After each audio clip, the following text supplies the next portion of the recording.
Alhamdulillahilladzi 'allama bil qalam 'allamal insana ma lam ya'lam. Asyhadu an la ilaha illallahul malikul anam wa asyhadu anna Muhammadan 'abduhu wa rasuluh. Allahumma shalli wa sallim wa barik ala hadzal nabiyil karim sayyidina wa maulana Muhammadin wa ala alihi wa sahbihi ajmain, amma ba'd. Jamaah sekalian, mari kita mulai pengajian kita dengan pembacaan suratul Fatihah dan tilawah surat 49 ayat 11. 11 ya? 11. A'udzu billahi minasy syaithanir rajim. Bismillahirrahmanirrahim.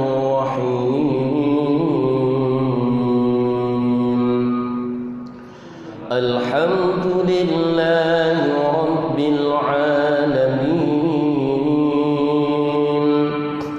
Ar-Rahmanir Rahim. Maliki yaumiddin. Iyyaka na'budu wa iyyaka nasta'in. Ihdinas siratal mustaqim, siratal ladzina an'amta 'alaihim ghairil maghdubi 'alaihim waladdallin.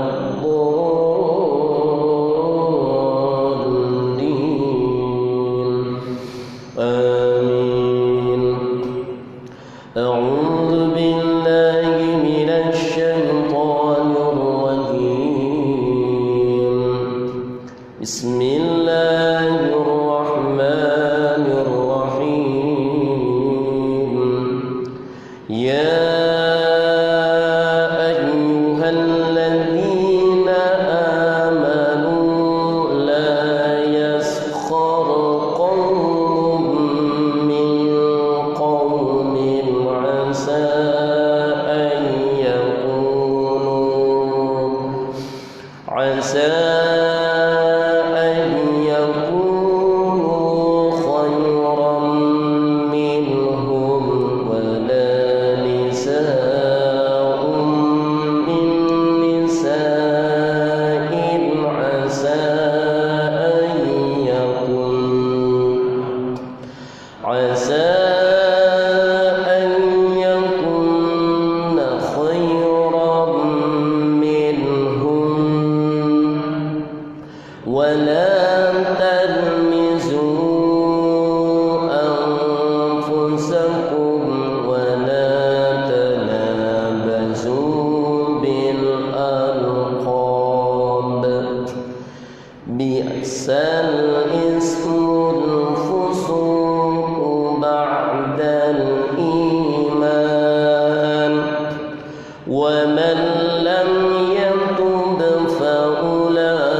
Bismillahirrahmanirrahim. Subhanaka la ilma lana illa ma 'allamtana innaka antal alimul hakim. Rabbi shrah li sadri wa yassir li amri wahlul 'uqdatam min lisani yafqahu qawli. Amma ba'd. Jamaah sekalian rahimani wa rahimakumullah.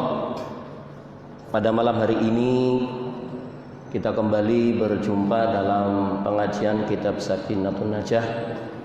Moga-moga kita mendapatkan ilmu yang manfaat dan barokah.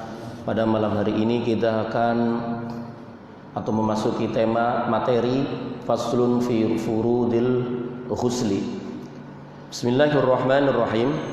Faslun furudul ghusli. Adapun fardunya mandi sama dengan rukunnya. Isnani, ada dua macam. Jadi fardunya atau rukunnya mandi ada dua. Dan di situ disebutkan ay arkanuhu wajiban kanal huslu au manduban. Baik mandinya itu mandi wajib maupun mandinya mandi sunnah.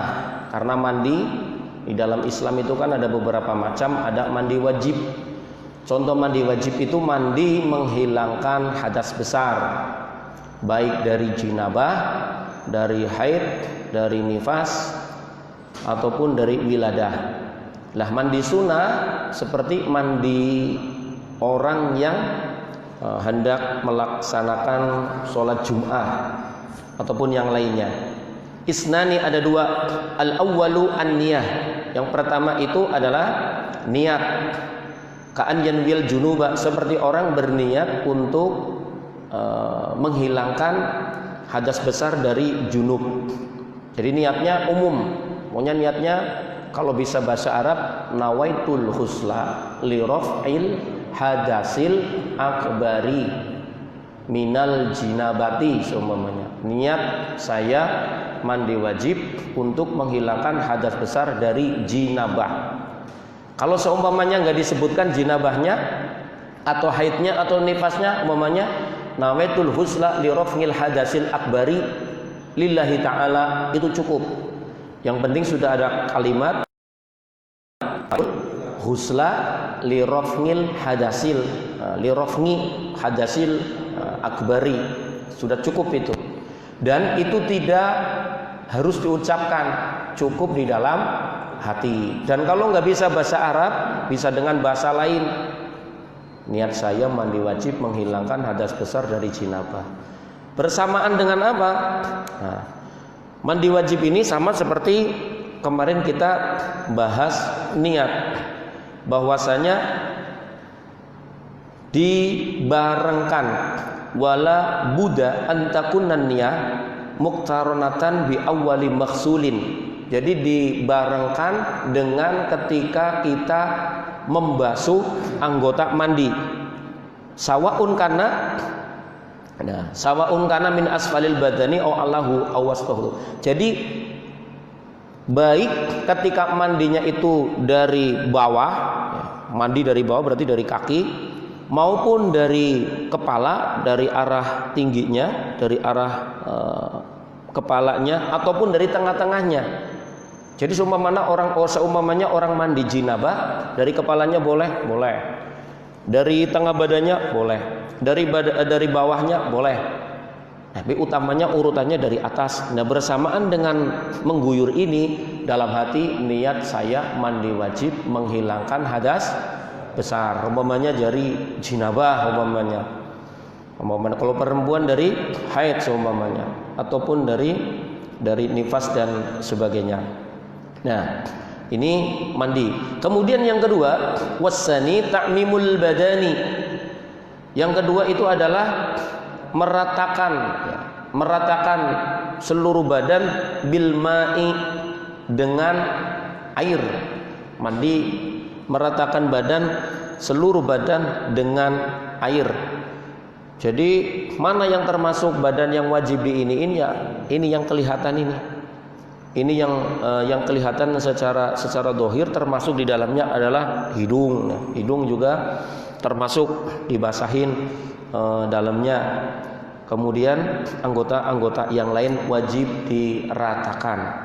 Ini paling simpel dan bapak-bapak paling sering mempraktekkan. Jadi jangan jangan apa namanya jangan sampai terlewatkan. Intinya rukun mandi itu cuma ada dua. Yang pertama niat, dan yang kedua adalah meratakan air ke seluruh bagian tubuh. Jadi simpel. Kemudian yang selanjutnya, faslun syurutul wudu. Adapun syarat-syarat wudu. Syarat wudu, ternyata wudu itu punya syarat. Syarat-syarat wudu itu maksudnya syarat-syarat yang harus dikerjakan sebelum melaksanakan wudu supaya wudunya sah. Masyaratun ada 10. Yang pertama adalah al-Islam. Yang pertama adalah Islam. Fala yasihu man kafaro, fala yasihu min kafirin, ya. Maka tidak sah daripada wudunya orang kafir atau orang yang kafir, tidak sah wudunya. Syarat pertama adalah Islam. Kemudian yang selanjutnya adalah wasani. Yang kedua daripada syarat wudu adalah at-tamyizu, tamyiz. Jadi anak-anak yang belum tamyiz, belum mumayyiz itu wudunya tidak sah. Nah, tamyiz itu kalau bahasa kita itu apa? Anak yang bisa membedakan antara yang baik dan yang buruk. Kemudian yang selanjutnya, syarat yang selanjutnya adalah wan niqa'u 'anil haid. Suci daripada haid, wan nifasi, dan juga suci daripada nifas. Jadi kalau orang mau wudu suci dari haid dan juga suci dari nifas. Wa amma yamna'u wusulal ma' ilal basyarati, dan suci dari sesuatu yang mencegah air sampai ke kulit. Seumpamanya ada minyak yang ada oli, umpamanya ada cat. Kemudian kalau kita kurban biasanya ada apa tangannya, Pak? Ada darah. Hati-hati tuh. Kalau sampai ada perkara-perkara atau hal-hal yang menjadikan air tidak sampai kepada kulit, maka secara otomatis syarat wudu tidak terpenuhi dan wudunya tidak sah. Nah, ini wajib dicatat. Juga bahwasanya yang selanjutnya adalah wa alla yakuna ala mudwin ma yukhayyirul ma. Tidak adanya sesuatu di anggota wudu itu yang bisa merubah daripada statusnya air. Yang tadinya air tohir wa mutahhir, suci dan mensucikan, menjadi air yang suci tidak mensucikan. Contohnya apa? Kaza'faronin, seperti za'faron. Kemudian juga wasondalin, dan juga cendana. Jadi bau-bauan yang ada, seumpamanya nih mau wudu pakai parfum di kulit. Nah, ketika air wudu itu sampai ke kulit, ini airnya jadi berubah, umpamanya berubah rasa dan baunya, maka ini juga menjadikan tidak sahnya wudu karena tidak memenuhi syarat. Dan ini jelas harus disucikan terlebih dahulu. Harus disucikan lebih dahulu. Wal ilmu bi fardiyatihi, dan mengetahui dengan kefarduan daripada wudu. Jadi dia paham bahwasanya hal-hal yang fardu di dalam wudu itu adalah fardu, dan paham tentang di situ adalah rukun-rukunnya daripada wudu. Jadi tidak sembarangan. Ayyakunu kullu minal wudu'i wal ghuslu fardhon. Jadi yakin bahwa wudunya itu adalah wajib, bukan sesuatu yang sifatnya sunat. Kemudian juga wa alla ya'taqida fardhon min furudihi sunnatan. Tidak memiliki i'tiqad bahwasanya wudu yang dia kerjakan, ini fardu-fardu yang dia kerjakan daripada wudu itu adalah termasuk sesuatu yang sifatnya sunnah. Jadi di situ dia bisa membedakan ini sunnah, ini wajib, sehingga tidak ada i'tiqad bahwa hal-hal yang fardu di dalam wudu dia i'tiqadi sebagai sesuatu yang sifatnya sunnah. Dan kita kemarin udah bahas ini. Kemudian bahwasanya yang selanjutnya daripada syarat berwudu itu adalah wal ma'ut tahur, menggunakan air yang suci. Karena air ada yang suci mensucikan, ada air yang suci tetapi tidak mensucikan, dan juga ada air yang bahkan ya najis ya. Air yang suci mensucikan itu air yang bagaimana? Ma'ul mutlak. Air yang di situ rasa, bau dan warnanya itu masih asli. Tetapi kalau sudah terkontaminasi daripada salah satu sifatnya seperti air apa? Air teh, air sirup, air kopi, itu air yang suci tetapi tidak mensucikan, tidak sah untuk berwudu. Itu tidak sah untuk berwudu. Wadukhulul waktu, masuknya waktu. Maksudnya wadukhulul waktu disyaratkan masuknya waktu itu adalah lidaimil hadasi, bagi orang yang hadasnya itu terus menerus atau selamanya dia berhadas, seperti orang yang istihadhah ya, seperti orang yang istihadhah. Orang yang istihadhah itu kan hadasnya terus menerus karena keluar. Orang yang istihadhah di situ bahwasanya kalau mau berwudu syaratnya adalah ketika waduhulul waktu, masuknya waktu. Wal mualatu terus menerus. Maksudnya wal mualatu itu bainal a'dha'i wal mualatu bainal khusalati, antara anggota satu kemudian dilanjutkan anggota yang lain. Jadi tidak boleh ada jeda yang lama. Contoh begini, saya mau berwudu pertama habis kumur-kumur membasuh muka terus main-main dulu, ngobrol dulu, habis itu datang lagi terus tangannya, itu nggak sah begitu, namanya tidak mualah. Dan lidaimil hadasi maksudnya bagi orang yang berhadas seperti tadi, maksudnya kalau ada orang yang hadas maka ketika melaksanakan wudu ini pun syaratnya nanti harus mualah terus menerus, tidak putus-putus, karena nanti bisa juga ada jeda di antaranya kembali mengeluarkan hadasnya karena najisnya keluar, umpamanya istihadhah. Kemudian yang selanjutnya faslun nawaqidul wudu. Nah, nanti dalam pembahasan nawaqidul wudu apabila ada khilafiyah, kita tidak membahas khilafiyah ya. Nawaqidul wudu arba'atu asya'a. Adapun daripada hal-hal yang membatalkan wudu ada 4 hal. Yang pertama al-awwalu al-khuruju min ahadis sabilaini. Yang pertama adalah keluarnya sesuatu dari salah satu dua jalan. Salah satu dua jalan itu yang dimaksud adalah min kubulin au duburin. Nah, bagaimana kasusnya kalau orang tidak punya kubulnya rapat seumpamanya? Kan sekarang ada kasus ya, ada anak lahir anusnya rapat, itu terus bagaimana kasusnya? Maka kiasnya adalah, nisbatnya diterangkan di dalam kitab ini, dikiaskan ketika sesuatu barang itu keluar dari anusnya. Umpamanya yang keluar adalah kotoran seperti kotoran anus, maka kiasnya itu sama membatalkan daripada wudu. Min kubulin, dari kemaluan, au duburin, ataupun daripada anus. Apa yang keluar? Rehun, berupa angin. Bahasa sininya apa Pak? Kentut ya. Au ghairuhu, atau selain daripada angin. Emang ada yang keluar daripada angin? Ada. Umpamanya malam-malam ada bapak-bapak perutnya nggak enak terus minum obat cacing, Kombatrin umpamanya. Pagi-pagi keluar cacingnya, itu pun membatalkan wudu. Atau yang lainnya, atau seumpamanya orang operasi batu batu akik. Batu apa Pak yang keluar dari kemaluan? Batu ginjal ya, batu kencing manis.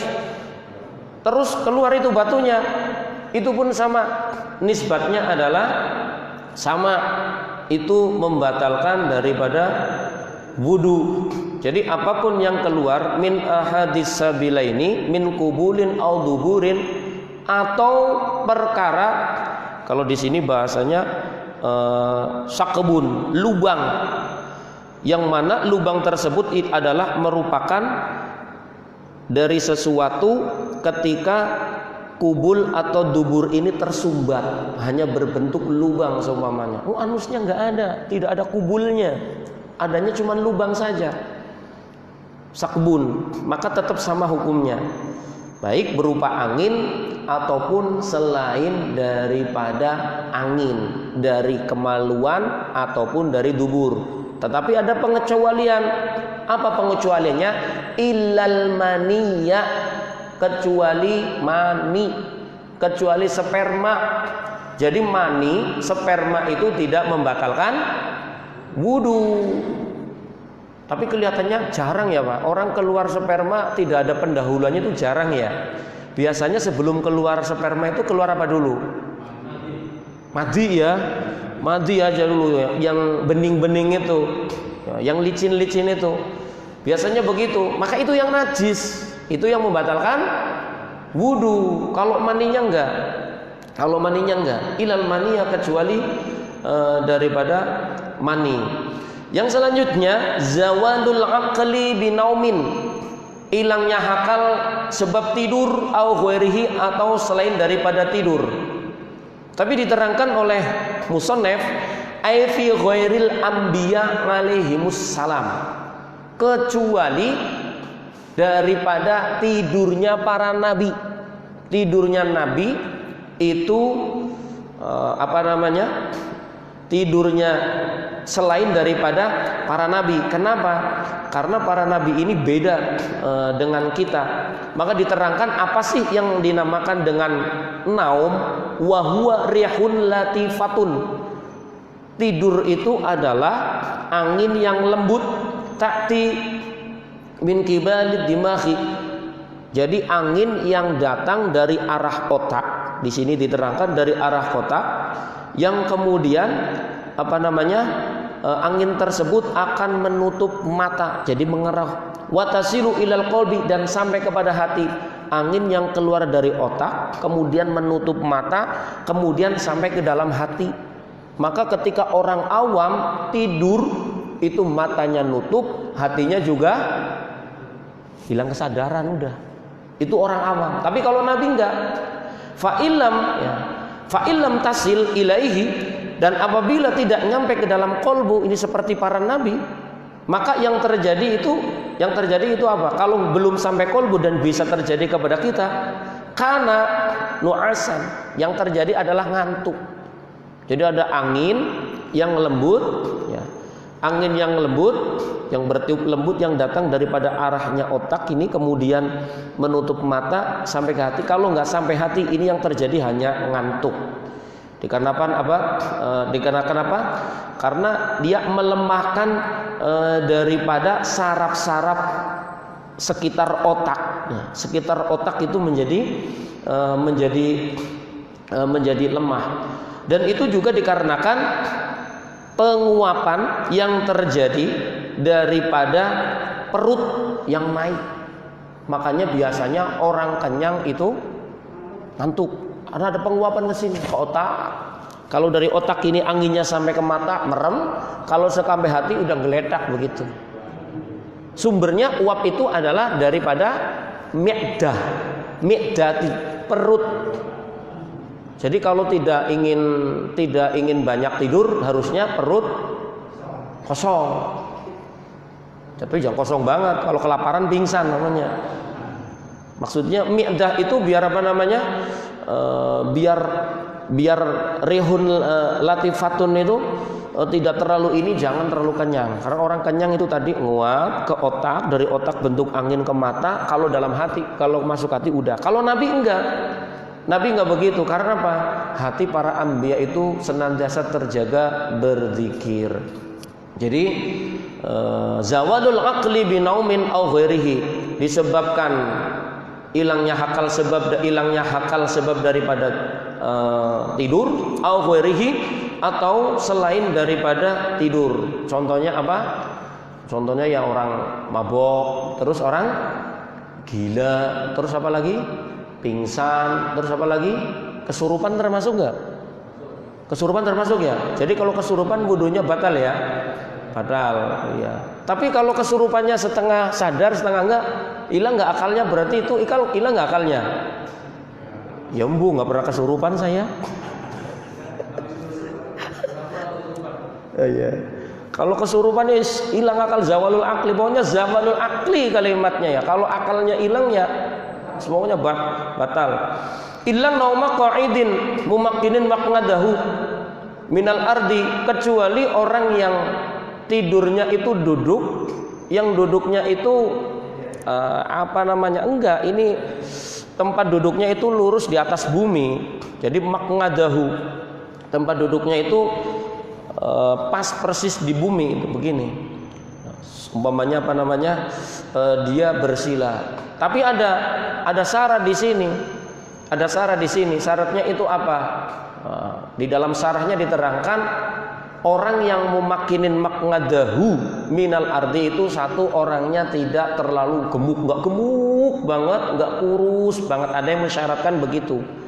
Karena dikhawatirkan biasanya kalau keluar angin orang yang gemuk banget itu kadang nggak terasa, atau yang kurus banget nggak terasa. Artinya orang yang lumrah-lumrah saja, yang bodinya kayak saya seumpamanya lah. Kalau body yang big ya kayak Pamat umpamanya lah. Kalau body yang terlalu big, bignya itu terlalu ini atau kurusnya terlalu ini, itu mengkhawatirkan karena kadang-kadang buang angin dia terasa. Kalau orang yang bersender begini tidurnya gimana? Batal. Itu namanya tidak mumakkinin maq'adahu minal ardi. Kalau udah ledehan begini ya udah batal. Iya. Jadi Masya Allah. Jadi kembali as-salisu iltiqau basyarata rajulin wa imra'atin. Nah, ini di sini yang ada khilaf kadang-kadang nih. Yang selanjutnya itu adalah bertemunya dua kulit, antara kulitnya laki-laki dan perempuan, kabiraini ajnabiyaini min ghairi hailin, yang sama-sama gede, yang di situ tidak ada hubungan apa-apa yang menyebabkan bersentuhan tidak batal. Orang lainlah katakan ajnabiyaini itu membatalkan wudu. Nah, di sini ada khilaf. Ya, ada khilaf karena ada mengatakan enggak kok. Rasulullah pernah mencium istrinya, menyentuh istrinya, tetapi tidak batal wudunya. Kita lagi mengkaji dalam sekup mazhab Syafi'i. Jadi kalau ada orang-orang yang sama-sama besar, kulitnya laki-laki perempuan sama-sama besar, orang lain tanpa ada penghalang, sentuhan itu adalah batal. Termasuk suami istri. Suami istri kalau mazhab Syafi'i itu batal. Suami istri itu batal. Nah, bagaimana kalau orang haji lagi manasik di sana bersentuhan? Nah, itu simpel. Kita disuruh apa? Intiqalul madhab, keluar aja dari madhab Syafi'i ke madhab yang lain. Ya, ini ijtihad imam mujtahid itu beda-beda. Dalam kalimat lamastumun nisa, ada yang mengatakan itu yang dimasuk iltiqa di situ itu adalah bertemunya dua khitan, artinya terjadi hubungan jima. Ada yang mengatakan enggak, itu pertemuan dua kulit. Nah, kalau menurut mazhab Syafi'i, bertemu kulit antara laki-laki perempuan yang sudah besar, yang lain tanpa penghalang itu adalah batal. Lah, saya sama istri saya kagak batal. Boleh, itu berarti mengadopsi mazhab yang lain, enggak masalah. Intinya Islam itu mudah, jangan dipersulit, tapi jangan mempermudah diri dengan mencari dalil-dalil yang tidak ada ininya. Ar-rabi'u massu qubulil adami, yang keempat itu menyentuh kemaluan manusia, halqati duburihi bi batnir rohati, ataupun dia menyentuh daripada anus manusia, dubur, dengan batni daripada telapak tangan bagian dalam, menyentuh punya sendiri maupun punya orang lain. Umpamanya ada bapak-bapaknya bokin anaknya, nyentuh kemaluannya, batal. Tapi kalau bibatni rohati, kalau umpamanya pakai sarung tangan, batal nggak batal. Kalau pakai ini batal nggak? Masanya bokin pakai begini Pak, ikut aja sekalian begitu. Mau pakai kaki, kalian pakai pasir rusek-rusek. Halqati duburihi bi batnir rohati wa butunil asabi'i, dan juga daripada batinnya atau bagian dalamnya daripada jari-jari. Nah, nyebokin begini batal. itu adalah batal. Itu diantara hal-hal yang membatalkan daripada wudu. Bismillahirrahmanirrahim. Faslun man intaqada wudu'uhu harrama alaihi arba'atu asya'a. Barang siapa yang batal wudunya, maka diharamkan baginya 4 perkara. Kalau wudu batal, haram melakukan 4 perkara, 4 hal. Yang pertama adalah as-sholatu. Yang pertama adalah sholat, baik sholat sunnah maupun sholat fardu. Ya, jangan diakal-akal Pak. Kadang-kadang ada orang akal-akal begini, enggak, saya tetap mau sholat karena sholat kan luhotan doa. Sholat itu doa, jadi nggak apa-apa. Jangan, haram pokoknya udah. Man intaqada wudu'uhu harrama alaihi arba'atu asya'a. As-shalah, pertama adalah sholat, haram. Wat tawafu, dan tawaf mengelilingi Ka'bah. Wa masul mushafi, dan memegang mushaf, ya, memegang Quran yang mutlak seperti ini. Mushaf ini bila terjematin dengan tanpa terjemah. Kalau seandainya nanti ada terjemah ataupun ada tafsir, itu terjadi perbedaan pendapat. Kalau tulisan yang bukan Al-Qur'annya lebih dari separuh, itu diperbolehkan, ada yang membolehkan. Ataupun menyamai Al-Qur'an itu boleh. Tapi kalau Quran biasa nggak boleh. Lah, mushaf juga berlaku ketika ada lembaran. Umpamanya begini, 1 lembar berisi surat Al-Ikhlas, Qul huwallahu ahad, Allahu samad, lam yalid walam yulad walam yakul lahu kufuwan ahad. Dipegang pun nggak boleh. Wa mashul mushafi, memegang mushaf, illa li daruratin, terkecuali karena darurat. Seumpamanya kita lagi jalan di masjid, tahu-tahu ngeletak ini lembaran Quran, padahal kita batal dengan alasan apa? Ini kalau cepat-cepat nggak diambil, ini nanti diinjak-injak orang, maka kita ambil, nggak masalah. Makanya kadang-kadang kalau di masjid-masjid itu ada buletin-buletin yang isinya tulisan Al-Quran, saya was-was Pak. Jangan-jangan diinjak-injak nanti. Yang lebih parah apa? Diambil sama tukang tempe buat bungkus tempe, atau buat bungkus tukang sayur, buat bungkus umpamanya apa? Ya bawang, cabe, Quran isinya ya. Kadang-kadang kita ketemu beli gorengan Bang, berapa? 10.000 isinya, Masya Allah, tulisan Quran. Ini sekolahannya saja yang keblinger jualin kertas bekas ujian tulisan Quran. Ini jangan, nggak boleh. Itu bagi kita mazhab Ahlussunnah wal Jamaah itu namanya su'ul adab, tidak hormat terhadap Al-Quran. Kalau ngikutin begini, itu kan tulisan doang, itu makhluk, nggak masalah. Ya kalau mengikuti Mu'tazilah ya monggo. Tapi kalau kita jangan begitu, namanya su'ul adab kepada Al-Quran, tidak ada hormat kepada Al-Quran. Gimana memperoleh keberkahan Al-Quran? Gimana mau paham isi-isinya Al-Quran? Gimana mau timbul kecintaan kepada Al-Quran? Karena memang jamaah sekalian wajib diingatkan, Al-Quran itu tergantung juga yang memegangnya. Kalau yang memegang Al-Quran itu tukang debat, niatnya buat debat, dia akan menjadi ahli debat. Kalau Quran itu ini adalah yang megang itu orang yang benci Islam, maka Quran akan menjadi alat untuk menghancurkan Islam. Terkenal di Indonesia namanya dokter siapa? Dokter siapa Pak? Senok apa ya? Yang zaman Belanda itu, yang mempelajari Al-Quran, menghafal Quran, tetapi ternyata dalam kendali Senok ilmu Al-Quran yang dia hafal Quran, Al-Quran ini dijadikan demikian luar biasa, malah menjadikan pembodohan kepada umat Islam. Dan banyak sejarah-sejarah di Indonesia yang dipalsukan oleh dia. Ini mau yakin apa enggak? Ini menurut para peneliti sejarah. Wa mashul mushafi haram.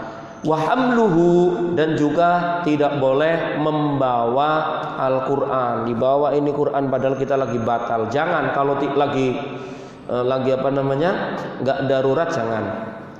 Wa yahrumu 'alal junubi, dan haram atas orang yang junub.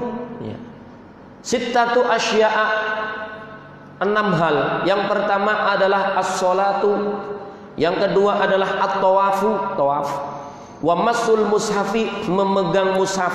Lagi junub megang mushaf nggak boleh. Wa hamluhu, membawa mushaf. Walubsu, ya, walubsu lubsu di mana? Fil masjidi, di dalam masjid, diam di masjid. Orang junub ini Pak, hadas besar. Orang yang hadas besar itu nggak boleh apa saja tadi? Nggak boleh sholat, nggak boleh tawaf, nggak boleh megang Quran, nggak boleh membawa Quran, nggak boleh berdiam diri di masjid. Wa qiraatul Qur'ani, dan juga tidak boleh baca Quran. Ini kalau kita ngikutin ini, nggak boleh di rumah ada tulisan ayat kursi atau di sini ada alhamdulillahirabbil alamin. Kita baca walaupun tidak nyentuh, kita lagi junub, nggak boleh. Dan juga tidak boleh berdiam di masjid. Untuk ayatnya boleh nanti dibaca surat An-Nisa ayat 43. Wa yahrumu bil haidi masyaratu asya'a, haram bagi orang yang sebab haid itu 10 hal. As-sholat, tawaf, sholat, tawaf, wa masul mushafi, megang mushaf, megang Quran, wa hamluhu, membawanya, wal lubsu fil masjidi, diam di masjid. Nah ini yang agak khilaf Pak. Makanya kenapa panitia pembangunan masjid itu pengen cepat-cepat bikin TPA.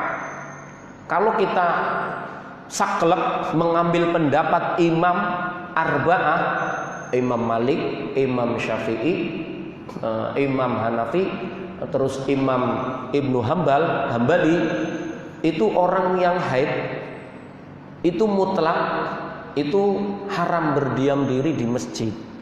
Kan ada yang membolehkan, betul. Ada kaul-kaul yang membolehkan, tapi itu keluar dari jumhur. Orang haid dalam rangka menjaga kehormatan masjid itu haram berdiam diri di masjid. Kan yang penting nggak netes. Karena pernah Syekh Syekh Albani ditanya, bagaimana orang yang ngikuti taklim terus dia kajian taklim di masjid gimana? Gak apa-apa. Tapi saya nggak ikut beliau. Saya ikut imam yang 4 ini. Jadi menjaga kehormatan masjid, walubsu fil masjidi nggak boleh. Wa qiraatul Quran, dan orang yang haid tidak boleh baca Quran. Ini di sini akan timbul banyak pertanyaan. Bagaimana orang yang sudah hafal Quran untuk menjaga hafalannya? Atau orang yang mengajarkan Al-Quran bagaimana?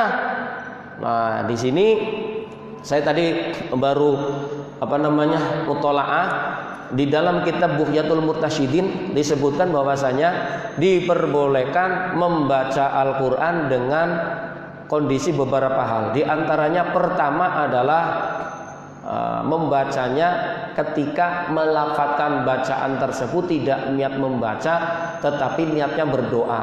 Contoh, umpamanya istrinya Pak Marsono lagi di rumah, tahu-tahu ada orang minta, Pak, uminya ada enggak? Ngapain? Ini ada anak panas minta air begitu. Umpamanya contohnya nih, minta air, iya lah, ingat ayat ruqyah, membaca Al-Qur'an. Nah kemudian diambilin air tuh, dibacain Al-Quran. Dibacanya nggak baca, tapi dia membaca dengan tanpa melihat, membaca Al-Fatihah. Niatnya bukan membaca Qurannya, niatnya berdoa meruqyah. Itu boleh. Bacain Fatihah 3 kali. Nih, moga-moga panasnya turun begitu. Itu boleh. 1. Yang kedua, dikarenakan adalah niatnya mengajar. Jadi dia membaca Al-Quran niatnya membetulkan atau juga litaklim. Boleh, tetapi syaratnya jangan menyentuh. Makanya guru-guru TPA kan kadang-kadang ada aja kan ngajar. Nah yang jadi masalah itu adalah kalimat lubsu fil masjid, diem di masjid. Bagaimana nih hukumnya? Kalau orang yang berpegang teguh kepada mazhabul arba'ah, kalau ada guru ngajar Quran diem di masjid, itu hukumnya haram. Makanya cepat-cepat dibaca, dibikin TPA supaya tidak kepaterapan hukum dia lubsu fil masjid. Kalau qiraatul Qur'annya tadi dalam beberapa hal boleh. Kemudian juga haram wassaum, puasa, wattolak, dan haram orang lagi haid ditolak, nggak boleh. Wal mururu fil masjid in khafat talbisatahu. Jadi lewat di masjid apabila ditakutkan ketika dia lewat di masjid darahnya akan menetes. Dan ini yang bapak-bapak wajib dipegang adalah seorang perempuan yang haid itu adalah haram wal istimta'u baina surah warubah. Diharamkan seorang wanita yang haid itu bersenang-senang antara pusar dan lutut. Jadi kalau istrinya lagi haid jangan senang-senang bagian itu, bahaya dipegang-pegang, jangan. Baina surah warubah. Wallahu a'lam bishawab. Mungkin sekian. Ada pertanyaan mungkin? Silakan, Pak. Assalamualaikum warahmatullahi wabarakatuh.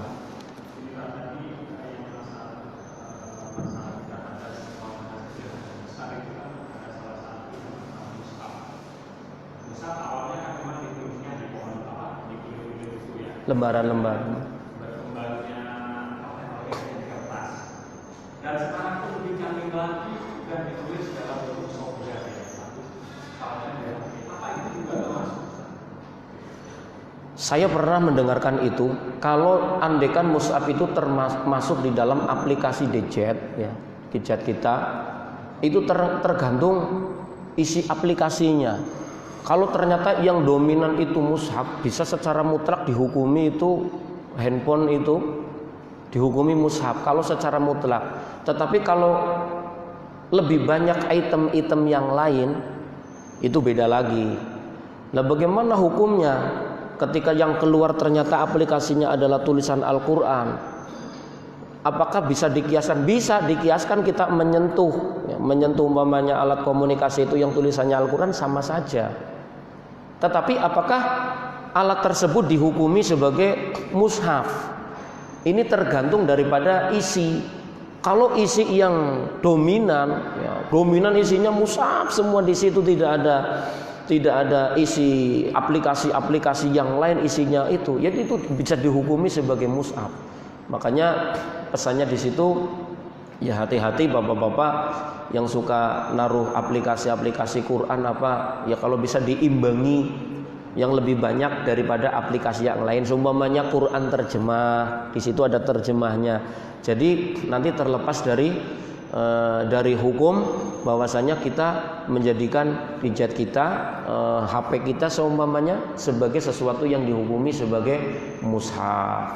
Dan juga sebagai pengingat, jangan menaruh itu sebagai umpamanya ringtone atau panggilan suara itu, yang khawatirnya lagi di tempat yang ini keluar juga kalimat Al-Quran.